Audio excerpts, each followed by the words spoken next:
flying around this atom. So what we do is we remove the electron, then we have only the positive charge proton, which brings this over, and this is what we accelerate. So there's linear accelerator. We had a problem with one of those connections because so this is just huge, which is great. So when we have longer magnets, we have like bunches, so it's like clouds of protons. it's more, Not even that. If we have a bigger ring, then we really have to curve big. We are wasting energy. Acceleration Cheaper and we have 30-40 years. collision with more energy. We have bigger. They used at the time. So Nowadays they use this pre-accelerators for exactly. What was considered. So One of the requirements we is go one to the booster. This you and can one think of of the it as like on a highway. You're in your car and you reuse get on the highway. which was built for On the the highway, previous cars that drive maybe 100 kilometers per hour. So the only part. What about magnets? 40 meters. What are they made of? Oh, Can I take your place? sure, sure. Sorry. No problem. I want to stay here because this is the logical order. I'll do 2 minutes. No problem, no problem.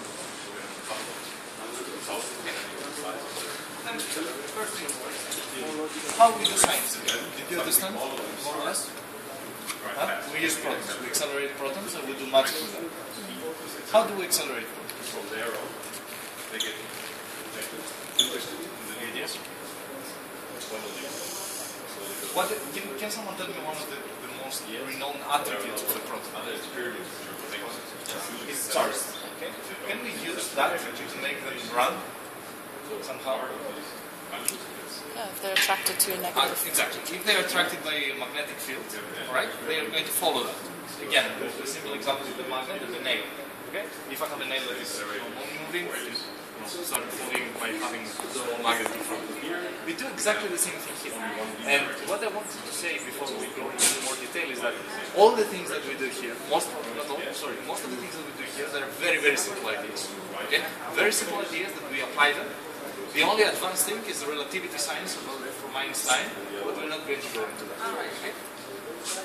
So what is happening? By the way, did they tell you how do we get the protons in the first place? How the story starts? Did they tell you that? No. Everything starts from a nice, small red bottle which has hydrogen inside.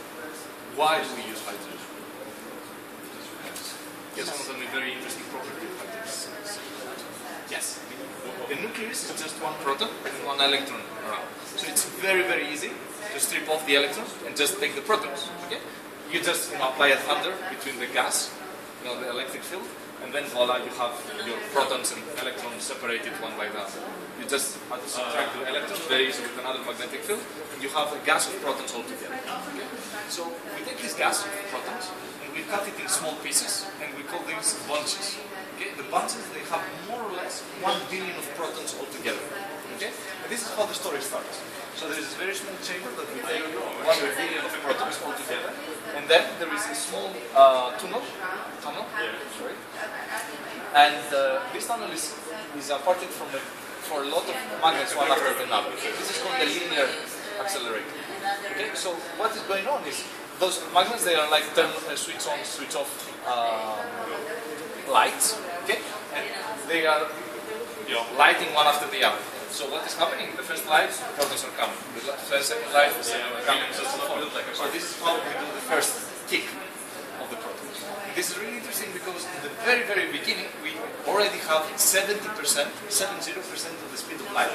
But going from the 70% of the speed of light to 99.79 of the speed of light, this is so hard that we need 4 accelerators between. There are bunkers in Switzerland. Okay? And the other accelerators, they work on the same little bit motion, but a little bit different. What is going on here? You see the red line? This is the bunch of the protons that are coming. They're passing through